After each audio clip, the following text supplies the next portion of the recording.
Cantonment MLA Lasya Nandita road ప్రమాదం కేసులో పోలీసులు దర్యాప్తును ముమ్మరం చేశారు. లాస్య కారు ముందుగా టిప్పర్ లేదా రెడీమిక్స్ వాహనాన్ని ఢీకొట్టినట్లు పోలీసులు అనుమానిస్తున్నారు. ప్రమాద సమయంలో 6 టిప్పర్ లారీలు ఔటర్పై వెళ్లినట్లు గుర్తించారు. కారు డ్రైవ్ చేసిన ఆకాష్ రక్త నమూనాలను పోలీసులు సేకరించారు. ప్రమాద సమయంలో మద్యం సేవించాడా లేదా అనే దానిపైన విచారణ జరుపుతున్నారు. ప్రమాదానికి కొద్ది గంటల ముందు లాస్య ప్రయాణిస్తున్న కారులో నుంచి తన అక్క కూతురు శ్లోకను మరో కారులోకి పంపించడంతో ఆమెకు ప్రాణాపాయం తప్పింది. లాస్య నందిత ప్రమాదం కేసులో పోలీసులు దర్యాప్తు వేగవంతం చేశారు. లాస్య కారు ముందుగా ఒక టిప్పర్ లేదా రెడీమిక్స్ వాహనాన్ని ఢీకొట్టినట్లుగా అనుమానం వ్యక్తం చేస్తున్నారు. ప్రమాద సమయంలో 6 టిప్పర్ లారీలు ఔటర్పై వెళ్లినట్లుగా గుర్తించారు. ఆ కోణంలో కూడా పోలీసులు దర్యాప్తు కొనసాగిస్తున్నారు. కారు డ్రైవ్ చేసిన ఆకాష్ రక్త నమూనాలను సేకరించారు. అంటే ఆ ప్రమాద సమయంలో అతను మద్యం సేవించాడా లేదా అన్న దానిపైన కూడా విచారణ జరుపుతున్నారు పోలీసులు.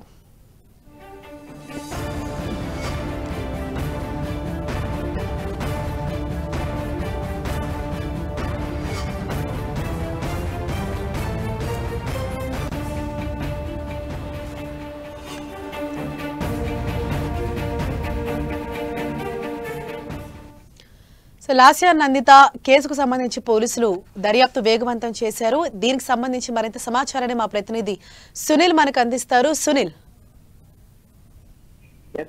కంటోన్మెంట్ ఎమ్మెల్యే లాస్య నందిత ప్రమాదం కేసులో పోలీసుల దర్యాప్తు కొనసాగుతుంది. అయితే ప్రధానంగా ఈ ప్రమాదానికి ప్రధాన కారణము అతివేగమే ఈ నిర్లక్ష్యంతోనే ఈ ప్రమాదం జరిగినట్టు కూడా ప్రస్తుతం అయితే పోలీసులు ఆధారాలు సేకరించారు.